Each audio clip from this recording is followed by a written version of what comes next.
Je repars sur le stream doublé français. On va rigoler. Hein. Dans des jeux Lego et nous allons pouvoir vous emmener sur le bateau pirate de votre imagination. Nous sommes ici pour tout le monde, que vous en soyez à votre premier Lego ou que vous soyez un inconditionnel des Lego.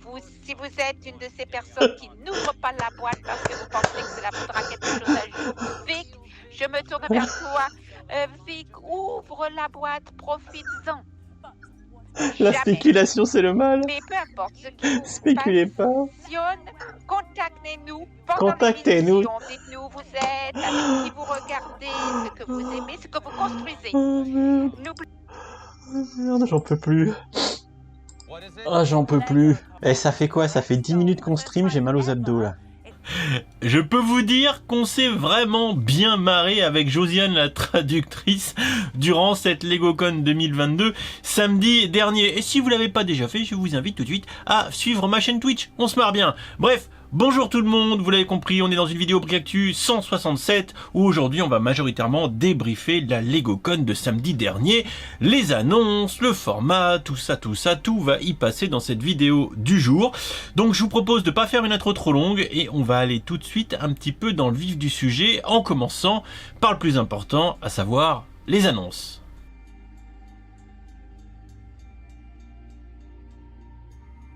Et pour ce faire, on va aller sur le site de William, mon meilleur, notre meilleur bien sûr, qui a compilé en une image globalement tout ce qui a été annoncé ce samedi lors de la LegoCon. Et ça c'est plutôt agréable parce que moi j'ai été plus ou moins boulot vacances, donc j'ai pas eu le temps de faire tout ça. Voici la liste de ce qui va sortir pour le mois d'août 2022. Autant dire préparez le PEL, enfin tout du moins préparez-vous à vider le PEL. Une boîte en septembre avec la série 23 et une boîte en octobre avec la boîte Avatar Toruk Makto. Alors je tiens tout de suite à donner un vrai bon point à cette LegoCon 2022 par rapport à la version 2021, c'est que cette année on a eu des reveals et des reveals qui n'ont pas trop été entachés de leaks. Bon, on savait pour le Galaxy Explorer, on savait pour le château, mais globalement on n'avait pas eu de visuel, etc., tout du moins très peu, donc on s'est pas trop fait gâcher la surprise. Voilà, bon, le Avatar avait leaké, je sais, mais globalement de vraies belles annonces avec une vue des produits, et ça c'est plutôt pas mal. Je vous propose d'ailleurs maintenant de regarder un petit peu tout ça sur le shop puisque c'est tout en ligne depuis la LegoCon. Alors on commence avec le Saint des Saints, le Sanctum Sanctorum, le repère de Doctor Strange qui sera disponible le 1er août pour 250 balles, oui quand même, mais quelque part on est désormais ici dans un set modular ou quasi ou modular, hein, puisque on a, vous le voyez, le trottoir, le bâtiment qui va pouvoir très largement s'ouvrir au niveau de ces étages, de ces différents étages, comme vous pouvez le voir dans cette photo là. On est vraiment dans la gamme Feu Creator Expert, désormais appelé Icons. Donc ça c'est plutôt intéressant. Vous allez pouvoir le mettre dans votre ville, le customiser un petit peu au niveau des murs pour mettre un petit peu le gros méchant Stremon qu'on a vu dans Doctor Strange et And the Multiverse of Madness. On va avoir différentes portes avec petites fonctionnalités pour ouvrir sur différents univers. Vraiment ça a l'air sympa. Franchement, quand je vois et les dimensions et l'intégration et tout ce qu'il y a, ça va être une réussite. Alors je me suis dit que j'allais plus faire les modulars, mais peut-être qu'un petit tronçon avec quelques bâtiments côte à côte, dont celui-ci. Voilà, pour certains qui me disaient qu'avec la toiture en sand green, ça ressemblait à des sets modulars sortis récemment. Je peux pas vraiment vous donner tort. Et quant à la capacité de connexion, eh bien vous le voyez ici, on a bien les pinoches techniques qui sont pas contre le mur, parce que contre le mur on a Doctor Strange qui sort avec son portail, mais on a bien des pinoches pour la connectivité du set. Enfin, on aura une belle brochette de mini-figurines et ça c'est tout autant intéressant. On a ensuite les deux sets Star Wars, dont le Justifier, le vaisseau de Cad Bane, qui a été annoncé en dernier, hein, bien sûr, parce que Star Wars gagne toujours à la fin, mais également lors de la LegoCon, Star Wars est toujours présenté à la fin.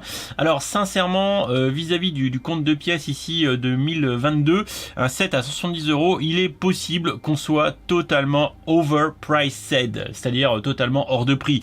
Voilà, je vais les avoir, ça je le sais, donc je vous ferai la review de ces 2 sets Star Wars. Ne vous précipitez surtout pas quand ça sera disponible à l'achat, parce que ça sert pas à grand chose, c'est très très cher. Alors certes, oui, tout le monde va se ruer sur les figurines qui sont magnifiques, avec Cad Bane et visiblement en inédit le petit robot, ou encore ici le personnage de Omega qui a priori va déchaîner les foules. Alors moi, n'ayant pas vu la série, bah je suis un peu à la ramasse comme d'hab, mais bon, par contre la figurine de Cad Bane quand même, elle envoie du lourd, et rien que pour ça, j'ai envie de vous dire, les sets vont partir comme des petits pains, malgré, encore une fois, on en discutera, un prix qui me semble complètement déraisonnable, sachant quand même qu'il faut garder à l'esprit que désormais Lego augmente ses prix sur chaque nouveauté qui sort, parce que ceux qui pensaient, encore une fois, que les augmentations de prix allaient se contenter cet été, se concentrer uniquement sur une liste, mais vous vous fourrez le doigt dans l'œil et vous allez vous gratter l'oreille avec. Hein.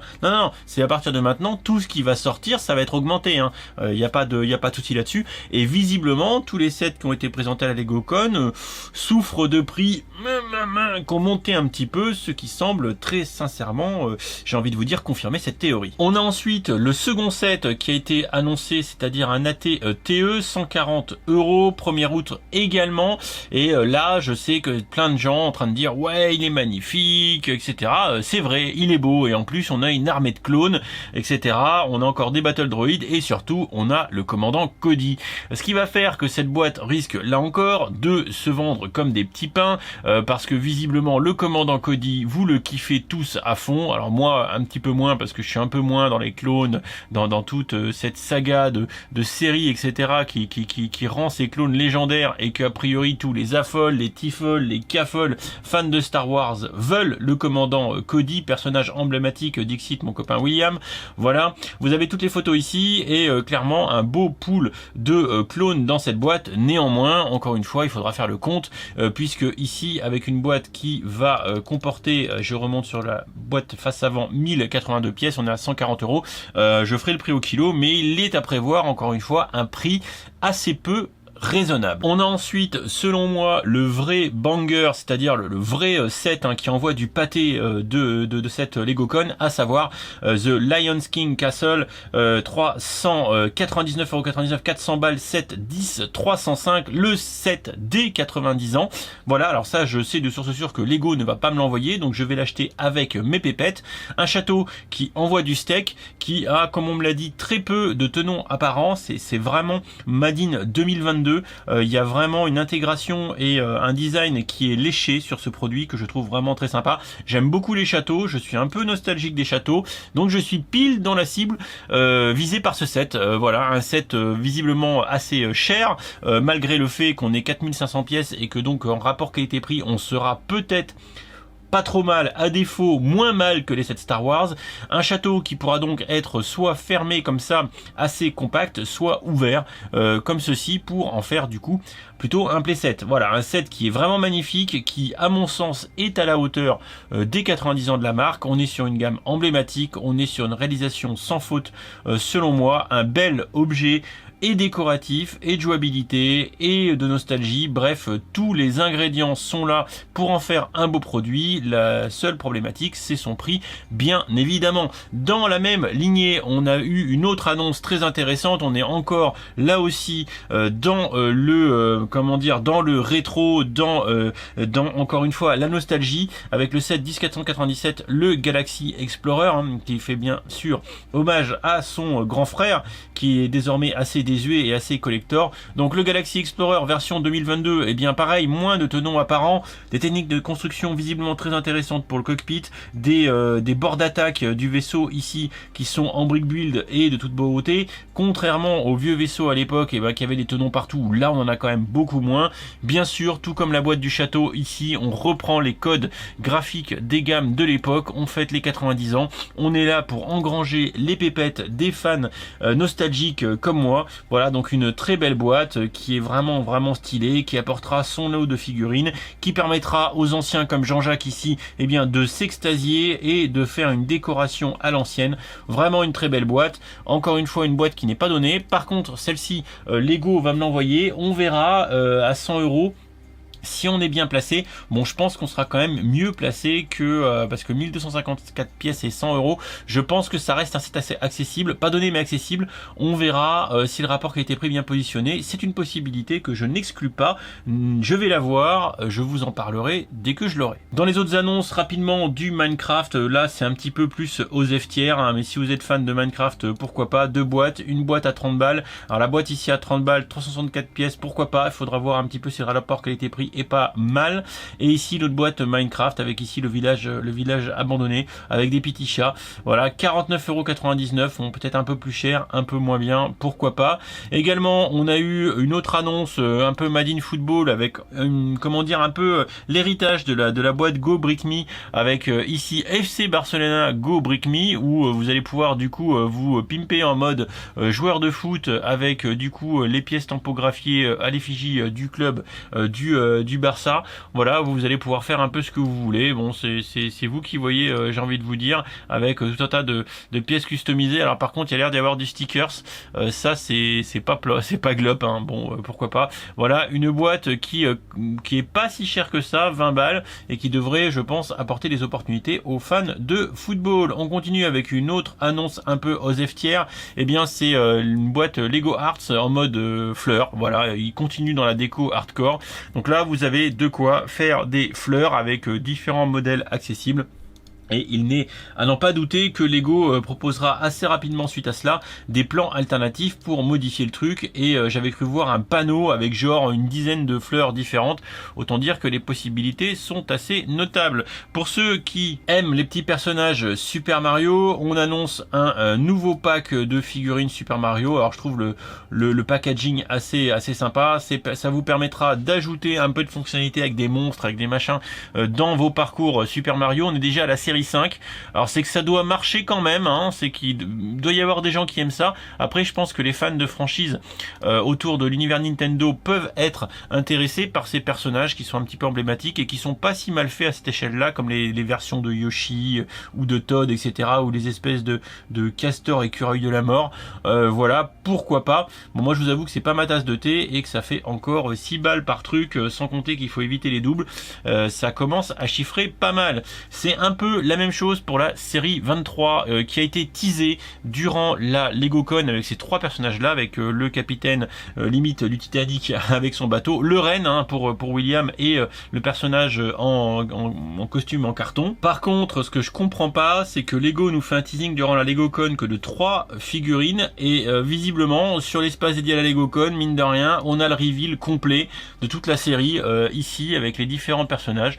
Est-ce que c'est un raté de Lego? Est-ce que c'est volontaire? Je n'en sais rien. Cette série 23 a l'air plutôt sympatoche. Voilà, avis entre guillemets aux amateurs et aux collectionneurs de figurines. Pour ceux qui seront intéressés, ça sortira au mois de septembre 2022, si je ne dis pas de bêtises. Enfin, la dernière annonce de cette LegoCon, hein, c'est le set de Toruk Makto, à savoir Avatar 2, bien sûr. Hein, voilà, une boîte très colorée avec en plus hein, des nouvelles figurines hein, qui ont été sorties, pas mal de nouveaux moules, puisque les personnages de Pandora, eh bien ils sont très grands, ils sont tellement grands que Lego a dû leur faire des jambes sur mesure. Voilà, alors est-ce que ces pièces de jambes seront réutilisées par ailleurs ultérieurement? Je n'en sais rien. Néanmoins, ce qui est clair, c'est qu'on voit ici des grandes jambes. Voilà, donc nouvelles pièces, nouvelles têtes. Bon grosso modo, tout va être inédit dans cette boîte. Voilà en substance le bilan des annonces de cette LegoCon 2022. Alors clairement un vrai gros point au niveau des annonces hein, qui sont vraiment bien timées, puisque les 90 ans c'est en même temps, donc ça tombe plutôt pas mal. On pourra vraiment retenir de cette LegoCon qu'on a appris des choses sur les produits à venir et sur des beaux produits sans s'être trop fait gâcher la surprise, ce qui rien que pour ça a rendu cette LegoCon valable. Ça c'est le vrai bon point, l'amélioration notable par rapport à 2021. La seconde amélioration par rapport à 2021, là encore, c'est que ça fait un petit peu moins télé-shopping. C'est-à-dire quand les designers sont venus sur le plateau en live, c'était pour présenter des nouveautés. globalement, c'est-à-dire annoncer un reveal, parler un peu du produit en lui-même, comment il a été conçu, etc. Ça a été le cas pour la première grosse annonce avec le Sanctum Sanctorum, ça a été le cas avec les designers Star Wars qui sont venus pour les 2 boîtes The Justifier et le AT-TE, donc ça c'était plutôt intéressant. Et on va dire le télé shopping, bah, c'était quand il y avait le mec qui était en mode un petit peu news sur son pseudo plateau de télévision, et quand des fois il y avait des contenus pré-enregistrés autour de produits déjà sortis pour faire un petit peu d'auto-promo. Bon voilà, en même temps la LegoCon c'est une convention à la gloire de Lego, donc ils ont tout à fait la place et le droit de faire leur promotion, puisque après tout c'est le seul et unique but de cette convention. Bon, maintenant, puisque je crois le titre de la vidéo je l'ai pas encore mis au moment où je tourne, mais je vais mettre un peu la LegoCon des barres de rire et des reveals, je pense que je vais mettre un titre de ce style là. Bah il y a des points qui sont encore négatifs. Je vais aller vite et je vais aller à l'essentiel. D'ailleurs, je tiens à vous le préciser tout de suite, Lego a mis à disposition via le fan média d'un petit questionnaire de feedback autour de cette LegoCon 2022. Attention, ça doit être jusqu'au 27, hein, donc si vous voulez le renseigner, faites-le maintenant. Vous pouvez bien sûr signaler que vous venez ici de la part de la communauté de Brickmeatery. Voilà, alors par contre, écrivez pas trop de conneries derrière, hein, parce que sinon je vais peut-être me faire saquer. Sait-on jamais. Soyez poli, courtois et notez tout ça en votre âme et conscience. Vous aurez le lien en description, commentaire épinglé de la vidéo, et je le mettrai également en zone communauté. N'hésitez pas à faire part à Lego de votre retour, des fois qu'il l'écoute, sait-on jamais. Donc pour revenir à mon avis autour de cette LegoCon 2022, 2h30, beaucoup trop long, c'était lent, c'était poussif, c'était vraiment trop lent, encore une fois. Donc concrètement, il y a un vrai problème de rythme sur ce format qui le rend quand même assez indigeste et assez lourdingue à regarder. Soyons très honnêtes, s'il n'y avait pas eu les reveals de cette année, ça n'aurait eu aucun sens et ça n'aurait quasiment eu aucun intérêt si, comme en 2021, ils s'étaient contentés de faire l'autopromo de produits déjà existants. Bonus, les barres de rire, bien sûr, les barres de rire. Josiane à qui je fais un gros big up. Alors je sais pas s'il y a une Josiane ou s'il y en a deux, à savoir les traductrices FR qui ont fait l'exercice quand même assez périlleux de traduire en français en temps réel la convention. Donc un gros big up de soutien à cette personne ou à ces personnes qui ont fait un exercice relativement remarquable, mais néanmoins ça n'allait pas. Il y a rien qui allait, parce que ces dames-là qui ont fait ça, je pense, ont une certaine expérience sur l'anglais, parce que sinon tu n'arrives pas à te taper une traduction temps réel. C'est un métier, c'est compliqué, mais problématique d'intonation, problématique de connaissance du milieu Lego, ce qui faisait que la traduction, bon, au demeurant, soyons très honnêtes et pragmatiques, ça a dû rendre service à ceux qui maîtrisent pas l'anglais. Soyons honnêtes, mais c'était pas possible de tenir. C'était pas regardable. C'était pas regardable parce que moi c'était soit des barres de rire, soit c'était gênant. Donc voilà. Moi je vous avoue, j'ai presque de la compassion. Pour ces personnes qui ont fait ce travail de traduction. Je pense que Lego les a embauchés comme ça. Vas-y, voilà que je te pousse un petit peu. Moi sinon je les aurais au moins briefés. Peut-être que je leur aurais expliqué un peu vraiment la structure de la convention, vraiment ce qu'il allait y avoir en termes de reveal, etc. pour leur expliquer ce que c'était, leur expliquer peut-être la terminologie. Je pense qu'elles ont été balancées un petit peu comme ça, on the fly, et ça s'est vraiment senti. Moi, je vous avoue que rester plus de 5 minutes non-stop sur la traduction FR audio du la LegoCon, c'était pas possible. Ah, c'était pas possible. À part si vous voulez vous taper une bonne franche rigolade, c'était pas possible. Voilà, donc on est plutôt resté majoritairement sur le stream anglais. Mis à part ça, à savoir le rythme qui n'était pas bon, la traduction qui n'était pas bonne, tout comme la traduction temps réel anglaise, hein, FR, hein, qui n'était pas non plus a priori tip top. Il y avait d'autres problématiques comme une bonne intention, c'était de faire un pseudo Lego Master en parallèle pour donner un peu de rythme, mais c'était pas terrible non plus. Et surtout qu'à la fin, ça s'est vu que c'était trop scripté, parce que voilà, ils ont fait un pseudo mise en scène de Lego Master en parallèle du truc, en fil conducteur, mais autant au début tu te dis ouais pourquoi pas, peut-être qu'ils font le truc pour de vrai, et puis à la fin quand vous avez deux juges qui ont fait des annonces de bravo et de remerciements qui ont été préenregistrés à l'avance, à la fin pour donner le vainqueur, enfin à la fin de ce mini concours Lego Master, là tu te dis bon bah c'est encore un truc pipé de bout en bout.